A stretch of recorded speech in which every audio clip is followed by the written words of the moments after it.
Te hemos orado. Amén y amén. Gloria a Dios. Vamos a buscar en el Evangelio según San Marcos, capítulo 5, versículo 17. Evangelio según San Marcos, capítulo 5, versículo 17. Dice la palabra: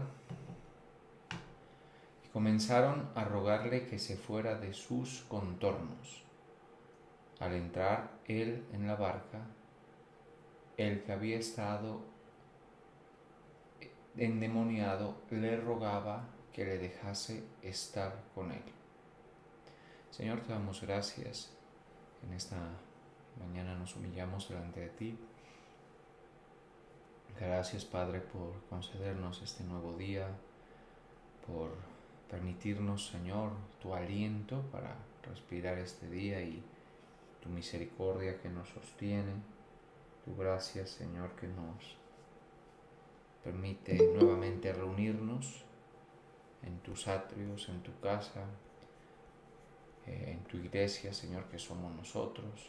Hoy nos humillamos delante de ti, te pedimos que por favor nos ayudes, que nos edifiques, nos avives con tu santa y bendita palabra, en el nombre de Jesús. Amén. Y comenzaron a rogarle que se fuera de sus contornos. Al entrar él en la barca, el que había estado endemoniado le rogaba que le dejase estar con él. Mas Jesús no se lo permitió, sino que le dijo: vete a tu casa, a los tuyos, y cuéntales cuán grandes cosas el Señor ha hecho contigo y cómo ha tenido misericordia de ti. Bien, aquí encontramos esta fase de conclusión de lo que está narrando el evangelista Marcos en Marcos 5, que es el momento en el que el Señor va cruzando el lago o el mar de Galilea, pasa a la región de los Gerasenos, o los Gadarenos también, son formas de referirse a una misma región, ¿sí? El capítulo 5 de Marcos relata ese viaje de Cristo Jesús desde la región de Capernaum posiblemente a la región de los Gadarenos. Y salió en la barca, y básicamente cuando llegó a la región, descendiendo del barco, se encontró en los sepulcros, vino a su encuentro de los sepulcros un hombre con un espíritu inmundo. Entonces, aquí ya vemos esa escena que muchos de nosotros hemos leído, conocemos, en la que se refiere que el Señor libera a este o a estos endemoniados. Ahí hay, digamos, un evangelio que registra esto como de 2 personas, y puede ser que se refiera a 2 eventos distintos o posiblemente a uno solo, ¿no? Pero más se entiende que es uno solo y que el enfoque narrativo es diferente. Entonces, lo cierto es que refieren la situación tan desesperada y desafortunada también del endemoniado, donde vemos que vivía entre los sepulcros, se hería con piedras y vivía atormentado. Básicamente no se lo podía atar, ya se había, digamos, desacoplado ese individuo de la vida en sociedad, de sus funciones intelectuales también. Estaba en una situación desesperada. Los demonios, en el caso de que tengan oportunidad, pueden llevar eso a una persona. digamos que es una situación muy desafortunada en la que no vemos que todo el mundo está, pero algunos sí que llegan a estarlo y bueno, es una situación que definitivamente excluye y eh, extrae a la persona de su oficio, de sus funciones en la sociedad, sus funciones intelectuales, de su vida en sociedad, que es algo para los seres humanos completamente normal, digámoslo así, vivir en sociedad, funcionar, servir, bueno, todo esto. Esto ocurrió con este señor, ya hemos hablado sobre eso, el Señor expulsa a los demonios, es algo muy interesante porque el demonio se postra ante él, ¿sí? No sé, es difícil de definir en qué momento se postra, o sea, si es el demonio o es el individuo. Realmente es más probable que se trate del demonio porque el demonio toma control del discurso después de eso y comienza a desarrollar un diálogo con Jesús y se demuestra que lo conoce, ¿sí? O identifica quién es espiritualmente. Dice, y clamando a gran voz, ¿qué tienes conmigo, Jesús, Hijo del Dios Altísimo? Versículo 7. Te conjuro por Dios que no me atormentes. Entonces estamos viendo que quien toma control del discurso es el demonio. Por lo tanto, pensamos que se arrodilla también el demonio. Tenía pleno control de esta persona. Mire lo que dice. Entonces Jesús le dijo, sal de este hombre, espíritu inmundo. Él ya le había dicho. Entonces fue como un intercambio ahí de palabras con los demonios. En este caso vemos que el Señor hasta le pregunta el nombre, por eso le comento que interactúa pues de una forma, ya podríamos decir, curiosa con el demonio, nuestro Señor, o sea, incluso dándole la oportunidad de expresarse. Conoce su nombre, Legión me llamo, dice, porque somos muchos. Cuando hablo de demonio, pues es una forma de decir la condición de la persona, bajo qué presencia estaba, pero ya sabemos que aquí se habla de muchos demonios. El Señor expulsó entonces a esos demonios a un hato de cerdos que estaban paciendo ahí cerca, ¿sí? Jesús les dio permiso a los demonios porque le pidieron eso, ¿sí? Que no los enviara al abismo. El abismo pues sabemos que es un lugar incluso más profundo que el infierno mismo, ¿sí? Es más profundo, es el lugar donde están espíritus encarcelados desde el tiempo de la creación, básicamente, desde los primeros capítulos del Génesis, algunos están allá, ¿no? De estos habla Judas, el apóstol Judas, en su único capítulo, en su carta única en las Escrituras. Entonces él les permitió que fueran a los cerdos. ¿Qué pasó con los cerdos? Se precipitaron al mar por un despeñadero y en el mar se ahogaron. ¿Sí? Entonces, todo esto es bien curioso y lo refiero para ir ahora a capítulo 17, 18 y 19, que fue el que leímos, donde vemos que la comunidad de los gadarenos, ya no los endemoniados o el endemoniado, sino la sociedad, le hace un ruego a Jesús, que cuando uno lo lee, uno pues realmente no termina de entender por qué toman esa posición, ¿no?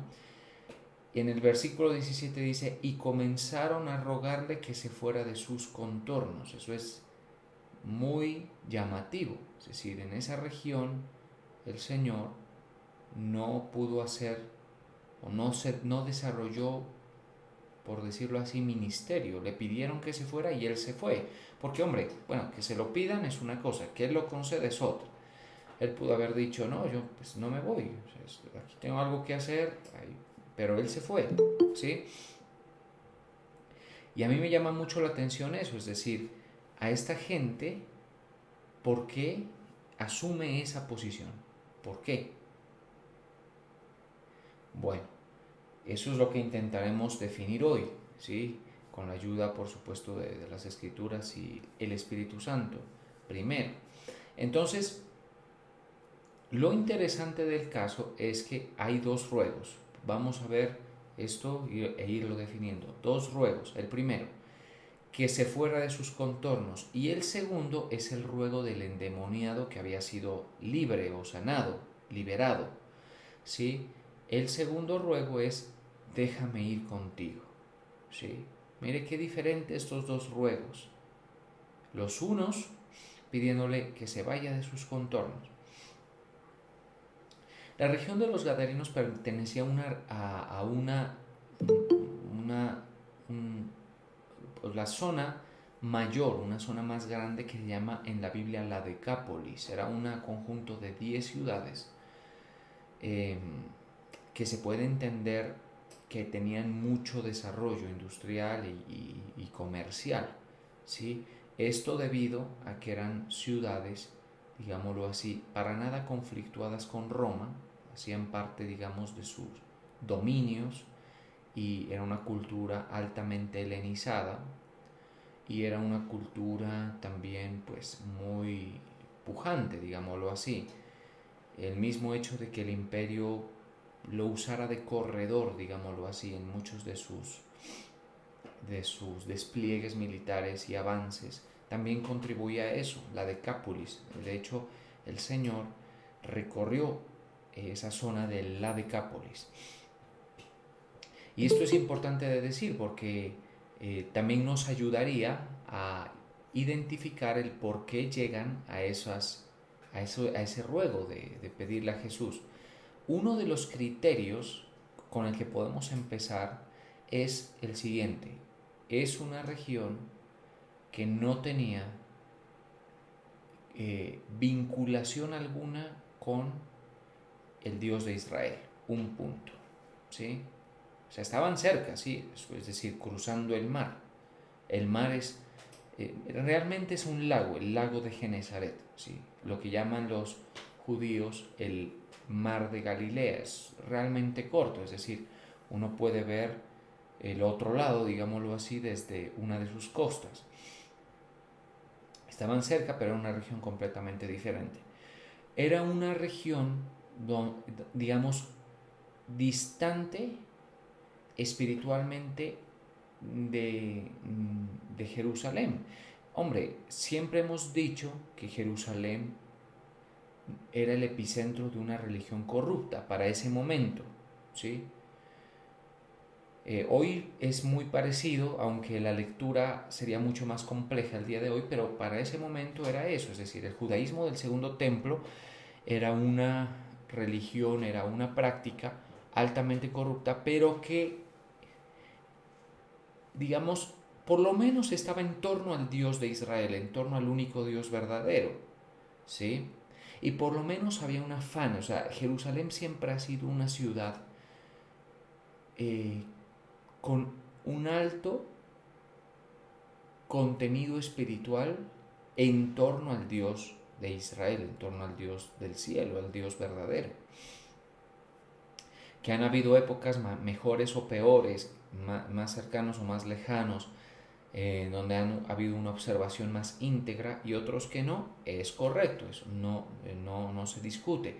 Pero con todo, Jerusalén es Jerusalén, digamos, representa una cierta pureza, una cierta búsqueda, pues estaba el propio templo del judaísmo allí, el oficio sacerdotal, que por muy mal que fuera, pues ahí estaba, habían las sinagogas en Judea y alrededor en Galilea también había sinagogas y esto formaba, digamos, escuelas rabínicas que procuraban algo pues de esa búsqueda de Dios con mayor o menor éxito, pues según cada situación, ¿no? Los saduceos estaban mal, definitivamente, pero había algo digamos, por lo menos, de los fariseos, estaba Gamaliel, que está en el eje, digamos, en la parte vertebral de la religión de aquel tiempo, y que no estaba en la mejor de las instituciones, pero que era íntegro el tipo. Otro creo que es Nicodemo. Algo de integridad se ve en Nicodemo, ¿sí? Y de hecho algunos discípulos del Señor fueron fariseos a la distancia. Esa institución tenía algo de legitimidad espiritual. ¿Qué ocurría en la Decápolis, en la región de los Gadarenos? Pues esto no importaba en absoluto, digámoslo así. ¿Estamos de acuerdo? Eran ciudades entregadas, digámoslo así, al paganismo, por un lado, y por otro lado, y no menos importante, al comercio, a la industria, al desarrollo, y pues habían logrado, digámoslo así, un cierto desarrollo, también por el mismo hecho pues de que era un pueblo altamente secularizado, digámoslo así. Ellos habían sabido bascular sobre las imposiciones del imperio y las concesiones del imperio romano. Quiero decir, este es un punto importante, saber bascular sobre las imposiciones y las concesiones del imperio. Entonces ellos estaban funcionando, digamos, de forma bien, es decir, tenían algo de paz, mientras estuvieran protegidos por el imperio tenían algo de paz, mientras estuvieran al imperio contento tenían algo de paz, y eso ¿en qué se traduce? Pues prosperidad, desarrollo, todo eso. Ese es un rasgo de los gadarenos. Obviamente allí se habla de que hay de toda suerte de pecados. Gracias por el comentario. El hecho de que uno mire que hay en un hato de cerdos paciendo, ¿sí? Y que ese hato de cerdos paciendo es enorme. Si lo vemos un ratico, nos detenemos, es enorme. Se da uno cuenta de todo un desarrollo industrial y todo eso. Entonces, había paz, digámoslo así, había algo de desarrollo, había todo eso. Entonces, ese es un rasgo también muy importante. Por un lado, que era un pueblo nada devocional, nada piadoso, digámoslo así, altamente helenizado, como lo comenté en el inicio, y además de eso, un pueblo altamente desarrollado a nivel industrial para el tiempo, ¿no? Obviamente si lo comparamos con hoy sería diferente, pero tenían eso, se aprovechaban de la paz que ellos no habían generado, aprovechaban de todo eso para desarrollarse. Entonces, esos son posiblemente los rasgos más característicos que yo puedo mencionar a la luz de la escritura. ¿Qué ocurrió? Que cuando el rumor entró a la región de los Gadarenos de que Jesús había hecho eso, y no podemos darle los detalles que ellos posiblemente no tuvieron, es decir, que se trataba de un endemoniado, lo conocían, sí, como en todas las ciudades se conoce al loco que va por cierta calle, digamos, ¿no? O al habitante de calle que va por cierta región. Yo recuerdo cuando yo era niño, se hablaba mucho, perdonen un momento,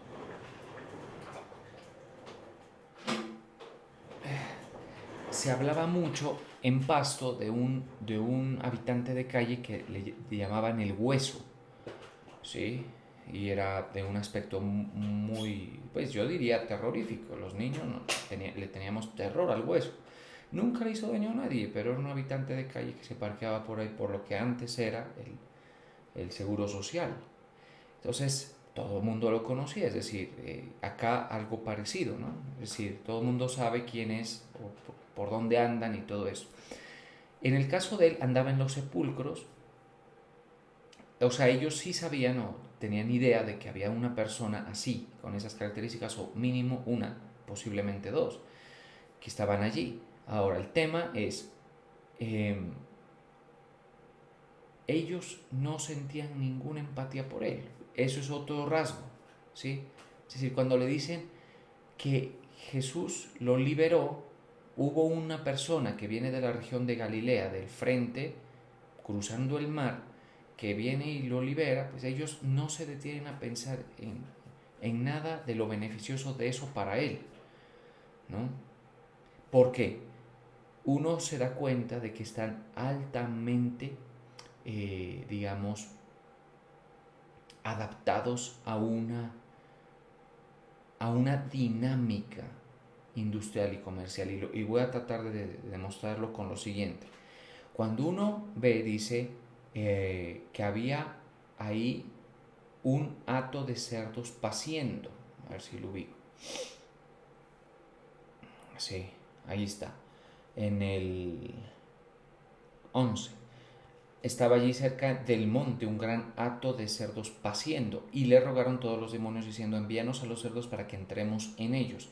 Y luego Jesús les dio permiso, y saliendo ellos, aquellos espíritus inmundos entraron en los cerdos, los cuales eran como 2000.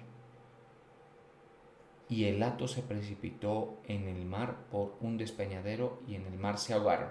Varias cosas. Se ve que está asentado el paganismo, porque en Jerusalén pues era inaceptable los cerdos. Los cerdos son un animal, por lo menos hasta ese momento, impuro, ¿sí? Es decir, que no los comían. Y gran parte de la industria de esto de los cerdos es pues al sacrificio y a la mesa, digámoslo así, básicamente, ¿no?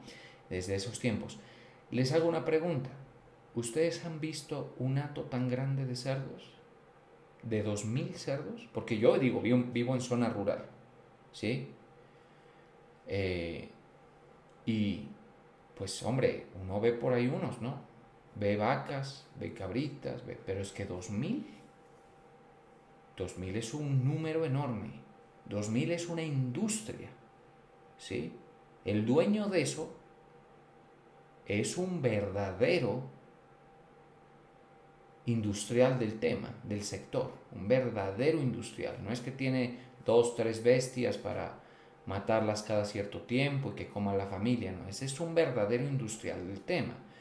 Uno comienza a ver esas cantidades ya por lo menos en el Valle del Cauca, en grandes asentamientos industriales. Obviamente aquí deben haber unos, pero están en ciertos lugares, ¿no? Pero si los hay, hablamos de marcas, ¿sí? Hablamos de marcas, hablamos de granjas, hablamos de plantas de sacrificio respetables, ¿no? Si vamos, por ejemplo, a la zona norte de Colombia, Montería y otras, encontraremos industriales de eso, donde yo considero 2000 un número importante, o sea, alimentar 2000, ¿sí? Y tener la logística para manejar 2000 no son cosa fácil. Entonces, esto a mí me parece importante porque en el caso de los gadarenos, la percepción inicial de Jesús fue que les trajo pérdidas industriales. Y por eso, sumado a que una ciudad pagana, además era una ciudad desarrollada, que nada tenía que ver con el Dios de Israel, el ruego es vete. O sea, aquí no vengas a alterarnos lo que aquí apreciamos. Aquí aquí estamos en desarrollo, tenemos una inercia. Mire, hay que admitir que a todos nos gusta vivir con estabilidad, eso de ir a la tienda y encontrar lo que necesitamos, ir al mercado pequeño y encontrar lo que necesitamos, eso de ir al almacén de grande superficie y encontrar lo que necesitamos, movernos con tranquilidad, ¿sí? Y obviamente Jesús no conflictúa en una buena parte de casos con eso. Pero en el caso de cómo ve Cristo a las almas, Él prefiere un alma que un negocio, por ejemplo. Es tremendo, ¿sí? O sea, porque claro, hacer eso, no crea que el Señor no sabía que iba a afectar al dueño industrial, al magnate, digamos, dueño de esos cerdos, pero Él prefiere la vida de una persona, ¿sí? Un alma que se libre de una condición tan desafortunada como es esa, a los demonios, ¿sí? A los cerdos, perdón, a un negocio. El hombre en su avaricia, en su descompensación de prioridades y todo, siempre prefiere estar bien a nivel industrial, es decir, todo lo demás es secundario, a nivel comercial, a nivel de todo, ¿sí? Hoy es diferente, digamos, ¿no? Nosotros vivimos en un estado altamente social. La gente dirá, no, esto no es socialista, queremos que sea más socialista. No, no, no, no, cálmate con eso, hasta ahí está bien. Es altamente social. Créanme lo que les digo, yo tengo un poquito de profundidad en mi observación porque yo he viajado, también tengo algo de estudio de económico y todo eso, entonces uno tiene eso, ¿no? Entonces, por ejemplo, aquí en nuestro país es altamente, no es el capitalismo voraz realmente, no lo es. Sí, es un capitalismo moderado, sazonado con algún aspecto social, por ejemplo, los regímenes contributivo y subsidiado en la salud, que Dios quiera no se terminen de dañar, pues no, bueno, con todo lo que pasa.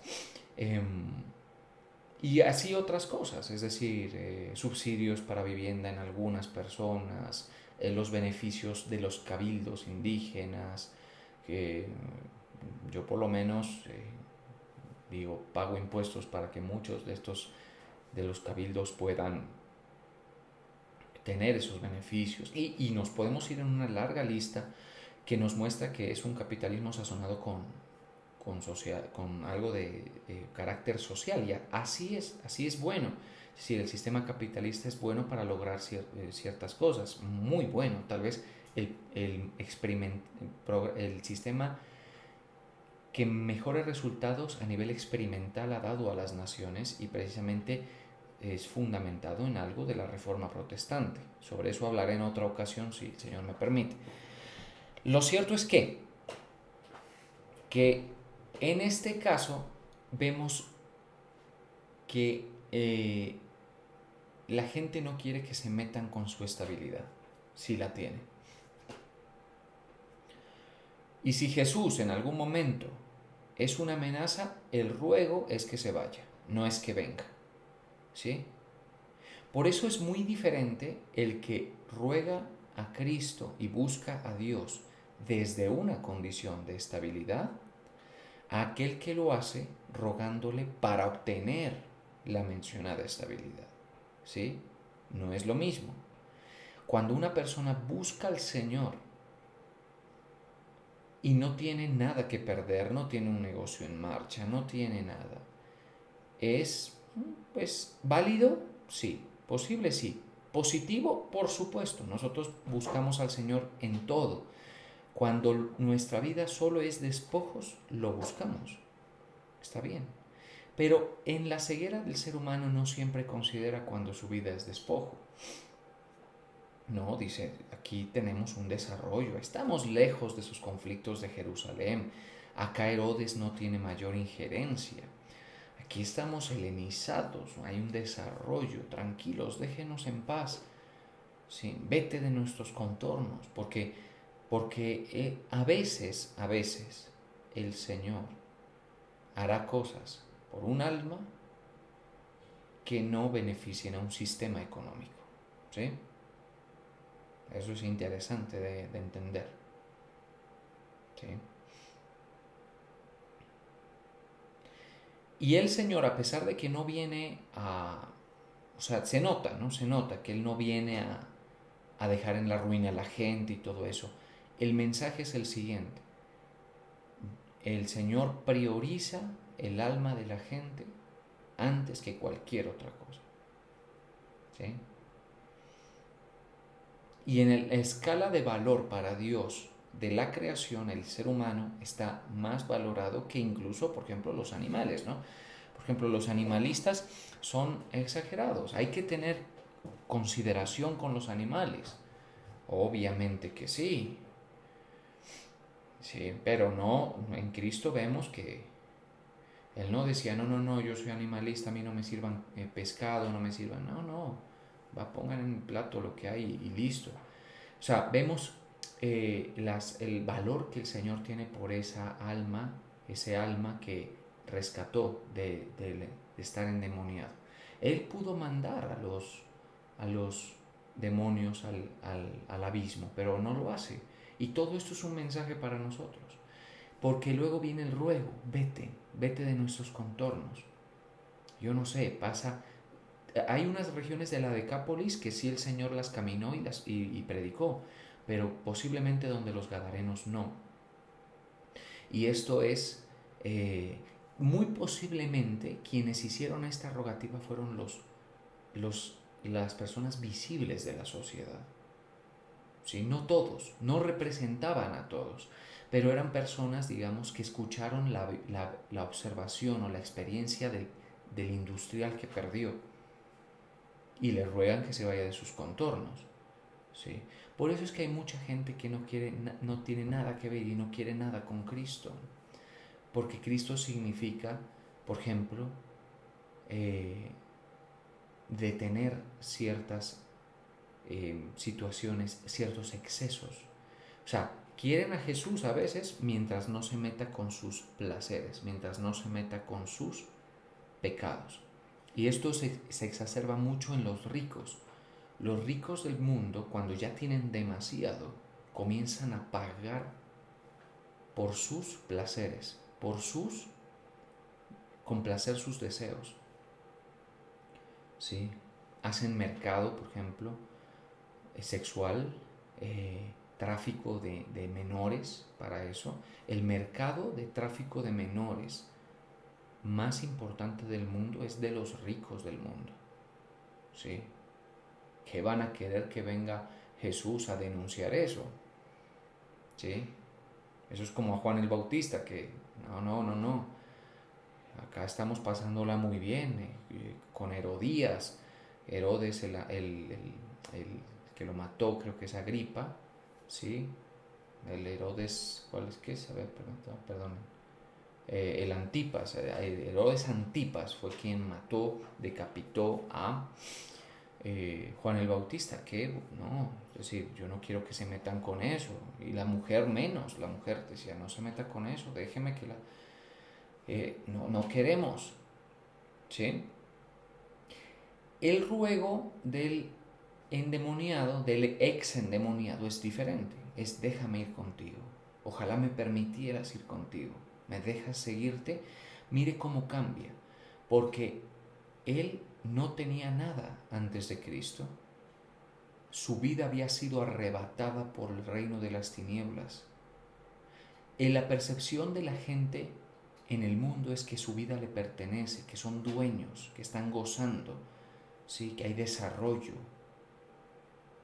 Por eso las aflicciones contribuyen a que la gente considere recibir el mensaje.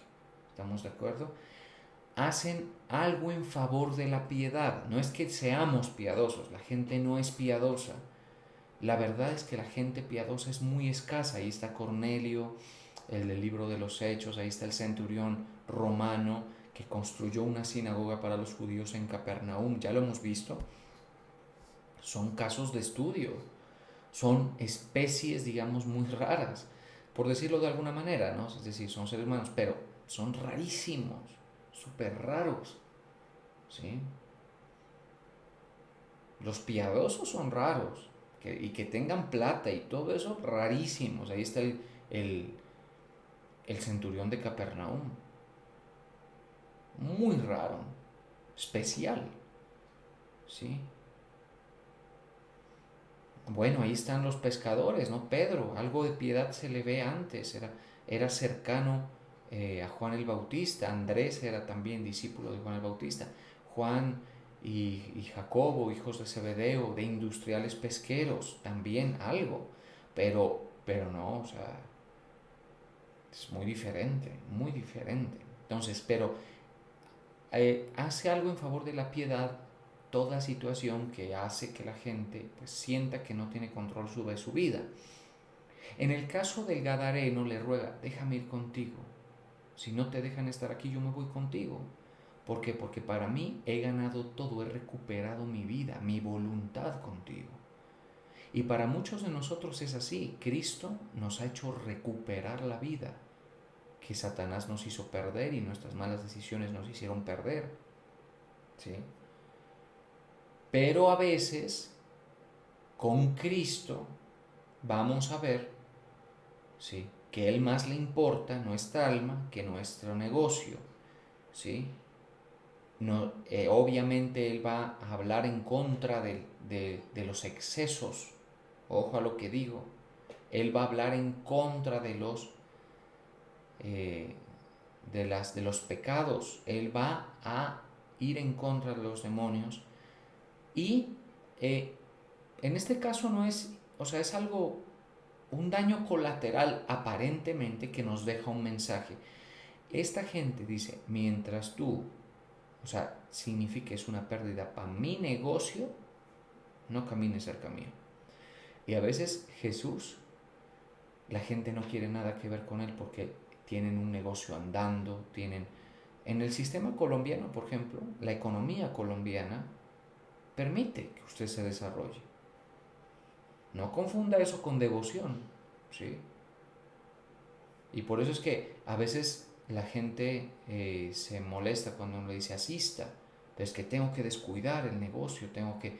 No, todo en su justa medida, ¿no? Es correcto, pero el Señor, o sea, es importante entrar en la dinámica mental de Cristo, de prioridades, ¿sí? Aquí lo que dejó fue pérdidas industriales, nada más que eso, ¿sí? Y por eso, y más los rasgos que inicialmente escribimos aquí, es que vemos que esta gente le dice vete. En cambio el otro le dice déjame ir contigo. Si yo antes de que tú pisaras esta tierra yo no tenía voluntad. Yo no podía acostarme en una cama caliente. Yo no podía comer en un restaurante agradable. Porque todo eso hacemos cuando tenemos uso del intelecto, cuando tenemos uso de la voluntad. El enemigo hasta eso robaría si pudiera.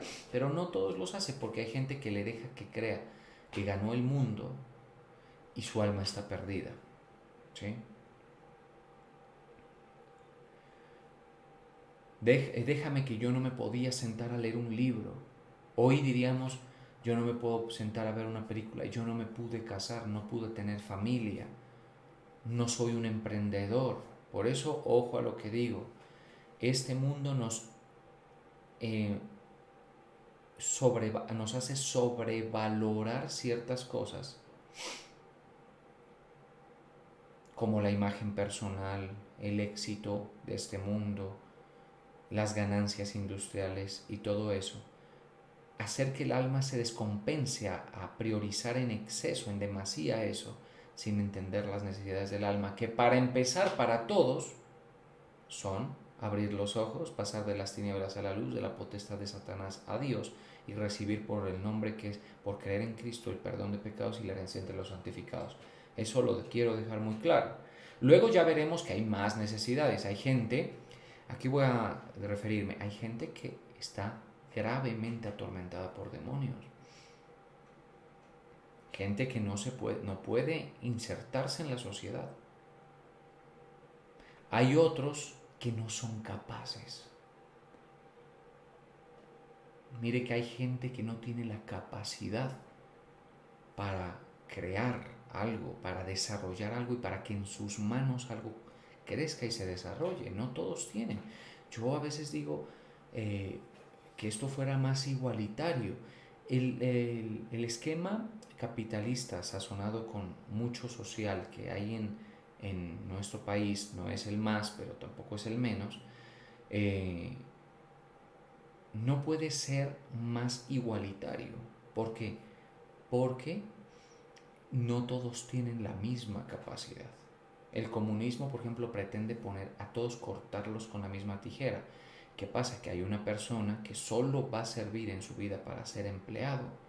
No tiene el ingenio, el tesón, la mente, la capacidad de estrés, de soportar estrés, la visión para crear un negocio.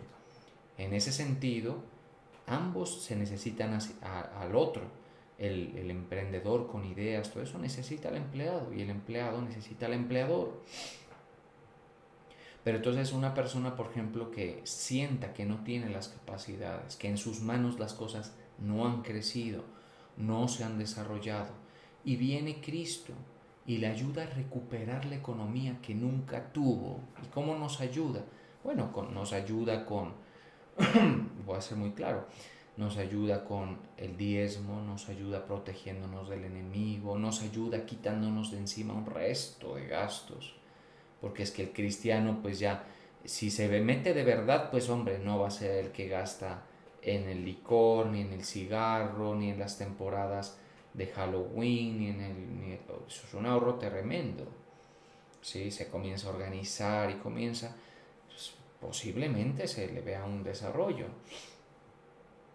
Por ejemplo, comienza a recibir una palabra que lo ecualiza, lo hace mejor trabajador, puede que arraigue en una empresa y se desarrolle. Ha ganado con Cristo, ¿no le parece? Pero a veces los industriales pierden con Cristo. ¿Sí? La industria de la música, por eso es que la gente se diluye y para triunfar en la música a veces degradan el cristianismo. ¿Sí? Esa es la verdad. ¿O usted cree, por ejemplo, que estos cantantes famosos como Katy Perry y otros, muchos, sucumbieron ante la tentación de un mundo que les ofrecía todo, porque la iglesia no podía remunerar esos talentos? Porque la iglesia no tiene el poder para remunerar esos talentos. Porque si se quedan cantando en la iglesia local, ¿sí?, esos talentos no son aplaudidos tanto como en el mundo. Las ganancias de eso no son tantas. ¿Estamos de acuerdo? El mundo les ofrece viajes, fama, abundancia tremenda, ¿sí?, elogios, una agenda llena, todo eso. Y si quieres estar en la cumbre ya tienes que casi que empeñar todo. Entonces la gente sucumbe, porque no quieren aunque Jesús que se meta con su estabilidad. Sí, no, allá que peleen los jerosolimitanos, los de Jerusalén, ellos que peleen por escuelas rabínicas. Nosotros estamos produciendo, ganando, desarrollándonos, tenemos paz, vamos, compramos, viajamos, hacemos el viaje del fin de semana, una cosa. Y es por eso, mis hermanos, que es muy difícil, aunque no imposible. Jesús dijo, es muy difícil que un rico entre en el reino de los cielos, porque a un rico le vas a tener que decir que necesita humillarse, que necesita parar con ciertos excesos, ¿no? Hay mucha gente que no va a querer eso. Ahora, ¿qué pasa con nosotros? Nuestra búsqueda tiene que ser íntegra, ¿sí? El Señor sí nos ha hecho ganar muchísimo. Para muchos ha sido pasar de la depresión a la alegría, ha sido pasar del anonimato al reconocimiento, ha sido pasar de un desperdicio de vida, porque el enemigo no necesita plagarte de demonios para que desperdicies tu vida, pero ha sido pasar de en el uso de nuestro intelecto también se desperdicia la vida. Por ejemplo, justamente hace, creo, no más de 36 horas, murió Ron Kenoly. Es un líder de alabanza muy importante para el pueblo de Dios. Yo me declaro un, digamos, beneficiado de su ministerio, ¿no? Lo sigo hace mucho tiempo. Cuando yo era niño, mejor dicho, dañaba los VHS,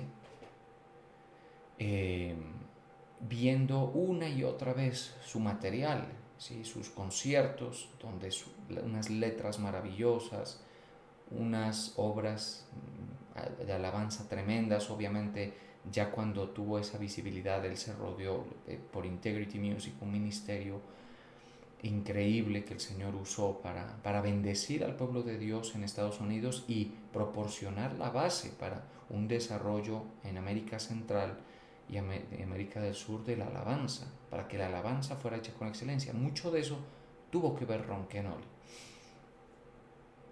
Y les comparto esto.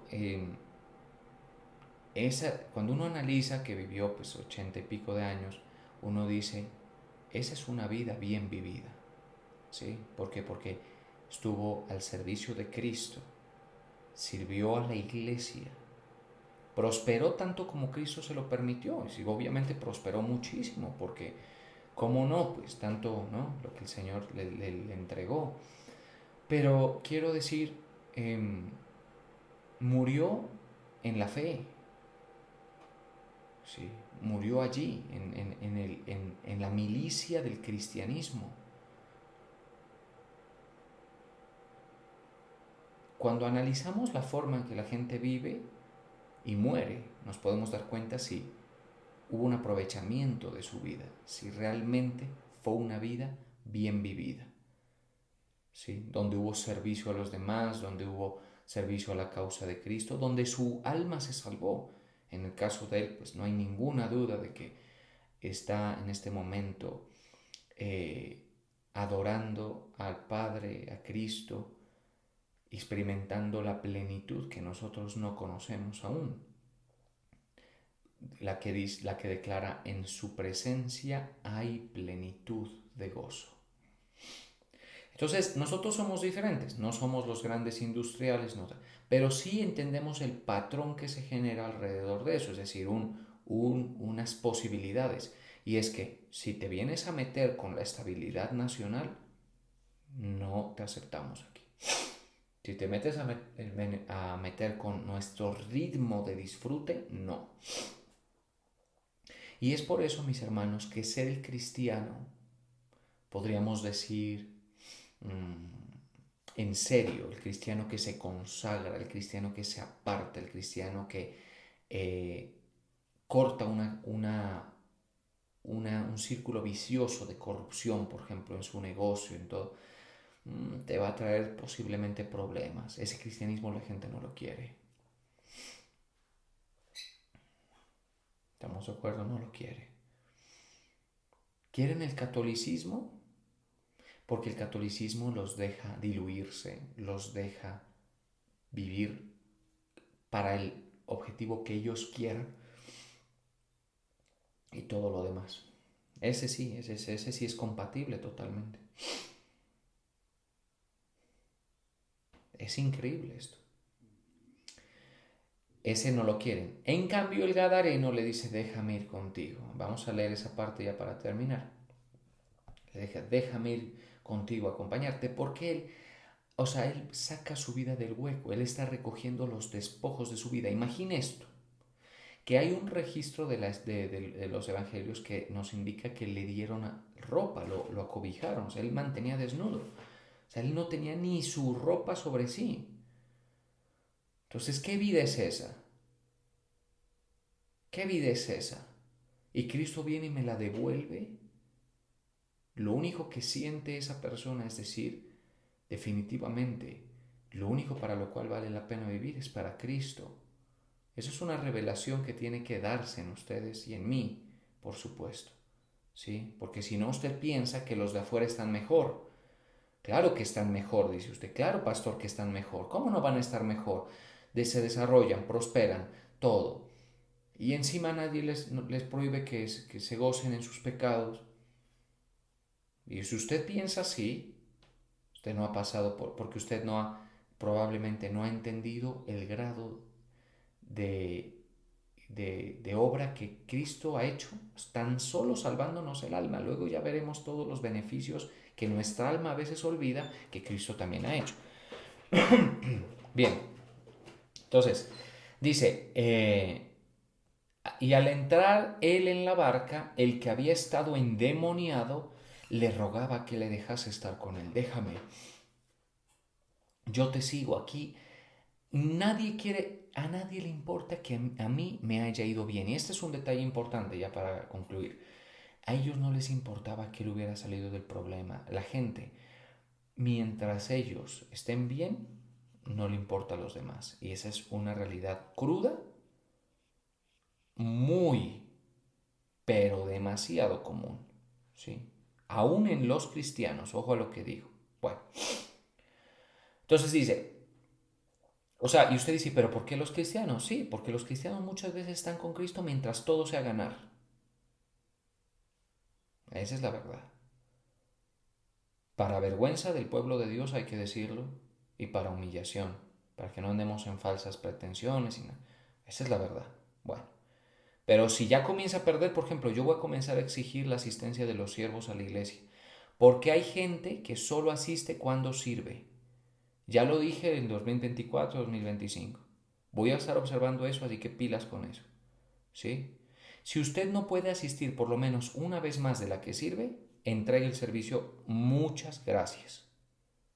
¿Sí? Muchas gracias. Hay unas personas que tengo en la cabeza que solamente y están debilitándose en eso. Ya estaban ajustaditos y están debilitándose. Solo están asistiendo cuando sirven. Son músicos, ujieres y otros tantos. ¿Sí? Maestros de niños. ¿Sí? ¿Por qué? Porque claro, ¿tú qué sientes del servicio? ¿Qué te hace? Te prospera, te bendice. Y eso es así. Pero también hay que sufrir la sana doctrina, señores. Hay que ir. Ojo, hagan correr este rumor. Sí, porque yo sé que aquí no están todos, pero lo mencionaré en cultos más importantes. Yo no es que quiera tenerlos ahí, sino que yo soy el pastor. Ustedes son mis ovejas. Yo tengo que exigirles ciertas cosas para que estén cuidados. Diferente soy yo, que desde chiquito he asistido a todo prácticamente, ¿sí? Tengo unas rutinas y todo es diferente, ya estoy en una etapa diferente, ¿sí? Ese es diferente, no se confundan, ¿sí? Entonces voy a exigir eso.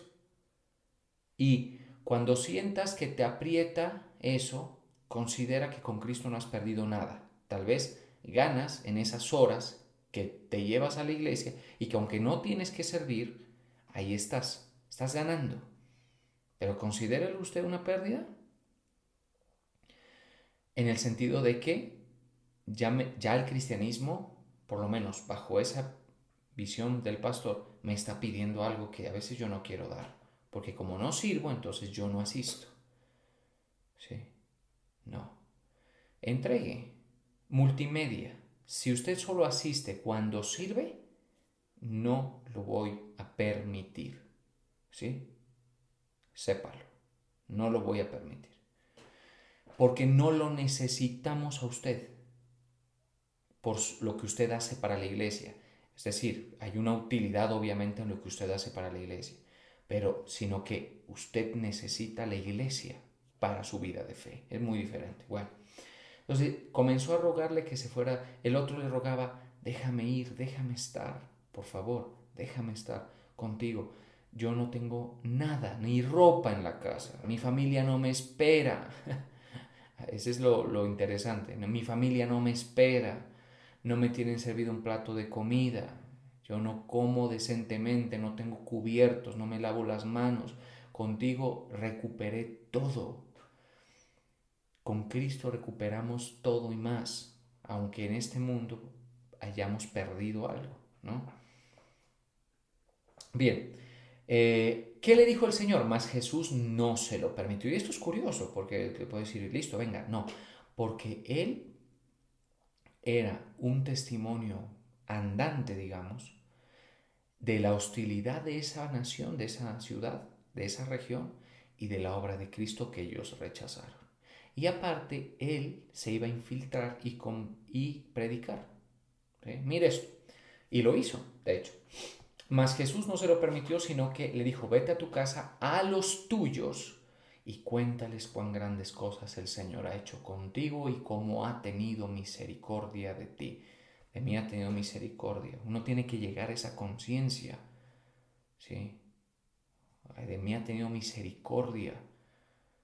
El Señor piensa más allá de las ganancias de un mes, de un año, de muchas cosas. Bueno, ha tenido misericordia. Y se fue, mire lo que hizo este señor, y se fue y comenzó a publicar en Decápolis cuán grandes cosas había hecho Jesús con él y todos se maravillaban. Había gente en la Decápolis, en esa región, que sí iba a recibir. O sea que al final, ¿quiénes se opusieron a que él fuera, a que Jesús entrara? Los industriales, señores, los comerciales, ¿sí? Así es el mundo en el que vivimos en mayor o en menor medida, ¿sí? No quieren a un Jesús que ponga límite a los excesos. Sí, vamos a orar. Te damos gloria, Señor, te damos alabanza, te reconocemos. Gracias por todo lo que tú haces, Señor. Cuán grandes cosas has hecho con nosotros. Sí, Señor, tú has hecho grandes cosas con nosotros. Cuán maravillosa es tu obra. Nos has salvado, nos has dado vida eterna. Hemos pasado de muerte a vida. Santo de Israel, tú eres poderoso. Hemos pasado de muerte a vida. Tal vez, Señor, teníamos trabajo cuando tú llegaste. Tal vez teníamos familia y tal vez usábamos nuestro intelecto y nuestras emociones. Pero nuestra alma estaba perdida. Y con ella nosotros estábamos extraviados. Gracias por extender tu mano y sacarnos, Señor. Porque aunque no estuviéramos endemoniados, si estábamos bajo la potestad de Satanás en el reino de las tinieblas, sí lo estábamos, Señor. Tú amas, Señor, las almas. Tú eres ese novio que Cantar de los Cantares declara que ama mi alma. Tú has puesto ministerios en marcha para alcanzarme a mí y alcanzar a mis hermanos. Gracias, Padre eterno. Tú has tenido compasión de nosotros y de este mundo has tenido compasión enviando a tu Hijo y has venido, mi Dios y Salvador Jesucristo, en rescate por muchos. La verdad es que nos conviene que estés en nuestros contornos. En lo práctico no siempre será así, Señor. Nuestra alma sentirá a veces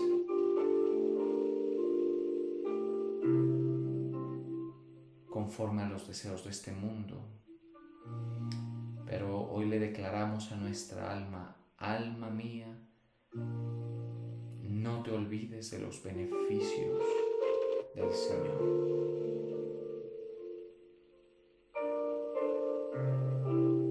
No te olvides de los beneficios del Señor. Para que cuando te arraigues o te pegues a las cosas, a la ropa, a la estabilidad, siempre tengas espacio y el más importante para Cristo, para su palabra. Porque sin Él no hay ninguna vida bien vivida. Sin Él todas las vidas son un desperdicio. Porque todas las vidas van a la fosa. Y no importa cuánto hayan ganado, cuánto hayan gozado. Gracias, Padre eterno. Gracias por concedernos estar en tu presencia, en tus atrios. Ministranos con tu palabra, con tu presencia, Señor. Grande eres tú, digno de suprema alabanza. Nadie como tú, Señor. Hoy declaramos: nadie como tú. Nada como tú, Señor. Nadie como tú. Nada El mundo es solamente un campo de espinos.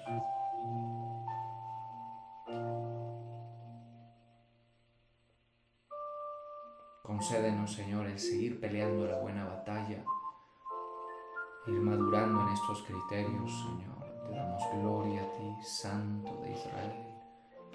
Santificado sea tu nombre en medio de nosotros. Grande eres tú, Señor. Poderoso eres tú. Bendito, benigno. Damos gloria y honor y reconocimiento, Señor. Te bendecimos a ti. Permíteme bendecir a cada uno de tus hijos e hijas, Señor, que nos hemos reunido en este día, en este momento. Los bendigo en el nombre del Padre, del Hijo y del Espíritu Santo. Amén.